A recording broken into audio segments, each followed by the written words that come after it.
ദൂരെ നിന്ന് കണ്ട കടലിനെ അവർ തൊട്ടറിഞ്ഞു. നീലവിരിച്ച വഴിയിലൂടെ കടൽ തീരത്തേക്ക് ഇറങ്ങുമ്പോൾ സന്തോഷത്തിന്റെ എണ്ണമറ്റ നിറങ്ങൾ കാണാം.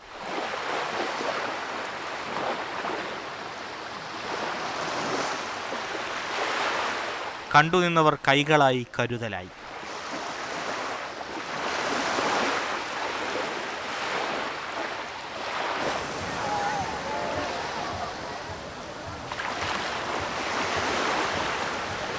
ദിവ്യ എസ് അയ്യർ IAS പരിപാടിക്കെത്തിയത് മകൻ മൽഹാറുമായി. ശരിക്കും മനുഷ്യന് എത്ര ആസ്വദിച്ചാലും തീരാത്ത, ഒരിക്കലും മടുക്കാത്ത ആനന്ദങ്ങളിലൊന്ന് തിരമാലകൾ നൽകുന്ന ഒരു അനുഭൂതിയാണ്. ആ ഒരു സന്തോഷം നമ്മുടെ കുഞ്ഞുങ്ങൾക്ക് എല്ലാവർക്കും പകർന്നു നൽകാനായിട്ടാണ് ഈ ഒരു ഉദ്യമം.